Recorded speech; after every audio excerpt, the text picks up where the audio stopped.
பருவத்துக்கு வர சரியா தெரியறது இல்லைங்க. சினை பிடிக்கிற வாய்ப்பு ரொம்ப கம்மியா இருக்கு. மாடு மாதிரி எப்பவுமே கோல் அடிக்கிறது இல்லை. கோல் அடிச்சாலும் வெளியே தெளிவா தெரியறது இல்லை. அதுக்கு வந்து நீங்க தாது உப்புன்னு சொல்லி வாங்கியிருப்பீங்க, பார்த்துருப்பீங்க. வாங்கிடுமா?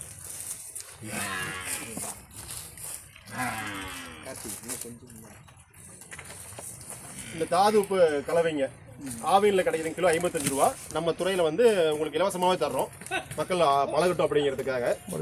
இது 30லேருந்து 50 கிராமுங்க ஒவ்வொரு எருமைக்குமேங்க கொடுத்தீங்கன்னா உங்களுக்கு அந்த தாது உப்பு பற்றாக்குறைனால தாங்க பருவம் வர்றதில்லை. இந்த ரொம்ப சின்ன விஷயம், ஆனால் எவ்வளோ பெரிய மாற்றத்தை உண்டு பண்ணும். 3.5 வருஷம் 4 வருஷம் கூட தப்பிச்சு பருவத்துக்கு வராது. வந்தாலும் ஒரு தடவை ஊசி போட்டுருவோம், அதை காலைக்கு சேர்த்துருவோம். மறுபடியும் தனியாக நம்ம கவனிக்க மாட்டோம், தெரியாது. எருமையை பொறுத்த வரைக்கும் குளிர்ச்சி இருக்கணும். மேலே வந்து குளிப்பாட்டணும், அல்லது ஆற்றுல நீந்த விடணும், தண்ணியில் விடணும். அடுத்து தோற்று கட்டால் நிறையா கொடுக்கணும்.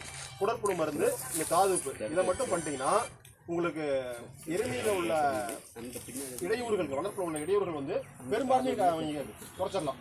இந்த தாது உப்பு கலை வந்து எல்லாத்துக்குமே கொடுக்கலாங்க. மாடுகளுக்கு, கண்ணுக்குட்டிகளுக்கு, பருவத்துக்கு வராதது, சினையாக இருக்கிறது, கன்று ஈன்றது எல்லாத்தையும் கொடுக்கலாங்க. மாடுகளுக்கு கொடுத்தீங்கன்னா நம்ம கருத்தொட்ட மாடு இருக்குல்லங்க, ஹெச்எஃப் கிராஸு, ஜெர்சி கிராஸ் இருக்கு இல்லைங்களா, அதுங்களில் பார்த்தீங்கன்னா நீங்கள் தாது உப்பு கொடுக்கும்போது பாலினுடைய எஸ்என்எஃப்ங்க, சாலிட் நாட் ஃபேட்டு எல்லாமே கம்மியாக இருக்கும். நமக்கு 7.2 7.3 இப்படி தான் இருக்கும். நீங்கள் தாது உப்பு கொடுக்கும்போது அதனுடைய அளவும் அதிகமாக வரும். உங்களுக்கு லிட்டருக்கு வந்து குறைஞ்சி ஒரு 50 காசு 80 காசு சேர்த்து வருங்க. சின்ன சின்ன இன்டர்வென்ஷன் நீங்கள் இதை பண்ணும்போது பாலுடைய விலையும் அதிகப்படுத்தலாம். கன்றுகள் எண்ணிக்கை, ஒரு மாட்டில் நீங்கள் மொத்தம் 5 கன்று எடுக்கிறீங்கன்னா பருவம் கரெக்டாக கண்டுபிடிக்க முடியாமல் சிரணிக்காமல் இதை முறையாக பயன்படுத்திங்கன்னா கூடுதலாக எடுக்கலாங்க. வருஷம் ஒரு கன்று எடுக்கிறது தான் நம்மளுடைய இலக்குங்க. அது தெளிவாக பண்ணலாம். சொல்லியாச்சு, நான் வேற வகை இப்போ தான் கூப்பிட்டு சொன்னேன்.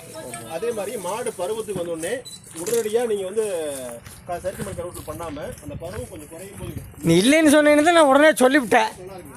இன்னைக்கு வடுவடிக்கிற கோல் அடிக்கணும். அப்புறம் நான் என்ன பண்ணிட்டேன்? சரி ரைட்டு, நான் சொல்லிட்டேன். ஹார்மோன் பிரச்சனைனால உங்களுக்கு பருவம் வந்து 2 நாள் 3 நாள் கூட இருக்கும். அப்படி இருக்கிற மாடு திரும்ப அடுத்த நாளும் செயற்கை முறை கருவத்தில் பண்ணணும். சரிங்களா? கருவூட்டல் பண்ணி ஒரு அரை மணி நேரம் 1 மணி நேரம் கழிச்சு மேலே குளிப்பாட்டினீங்கன்னா அந்த உடல் உஷ்ணமும் குறைஞ்சிக்கும், அந்த கருமுட்டை வர்ற வாய்ப்பு அதிகமாகுங்க. ஸோ கருக்கு விடுற தன்மை அதிகமாகுங்க. அடுத்து ஊட்டச்சத்து இன்ட்ரான்ஸ் பார்த்தீங்கன்னா குறைஞ்சது ஒவ்வொரு மாட்டுக்குமேங்க வருஷம் ஒரு தடவையாவது குடற்புழு மருந்து கொடுக்கணுங்க.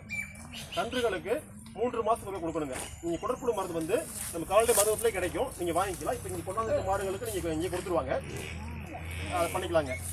அடுத்து வந்து புரதச்சத்து நிறைய கொடுக்கணுங்க. முட்டை சாப்பிட்றோம், கறி சாப்பிட்றோம், நம்மளுடைய மெயின்டெனன்ஸ்க்கு அந்த மாதிரிங்க. வெறும் கரும்பு தொகை வைக்கோல் மட்டும் போடாமல் கூட வந்து புரதச்சத்து அதிகமாக உள்ள பொருள் கொடுக்கணுங்க. அதுதான் வந்து மாடல் வச்சுருங்க பாருங்க. அகத்திக்கீரை, சவுண்டல், அசோலாங்க. அசோலா கொஞ்சம் எடுக்குமா?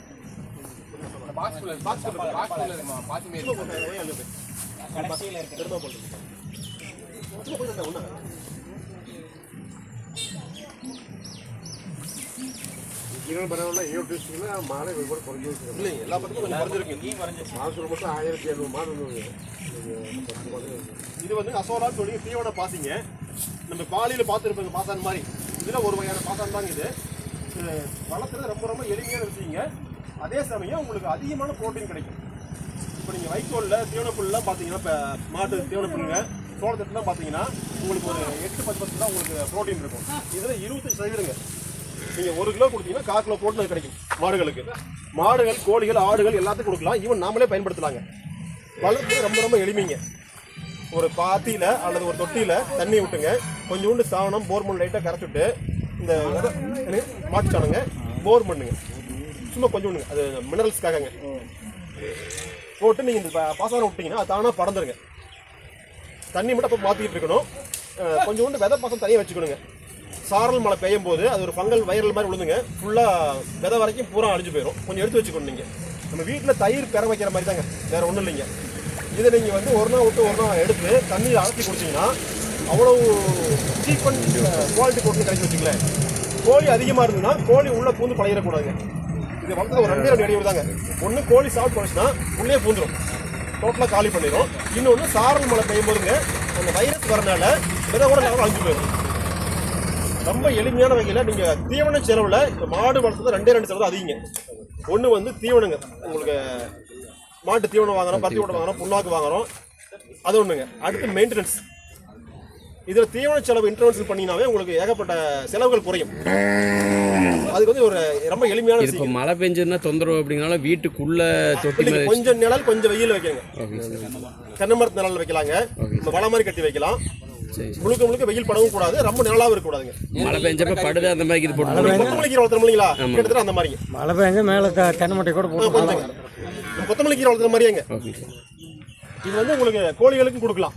நல்லா முட்டை சைஸ் நல்லா வரும், டேஸ்ட்டும் வரும் உங்களுக்கு. ஆனால் சிரமப்படுறேன் போட்டுருங்க. ஆரம்பிச்சு விட்ருங்க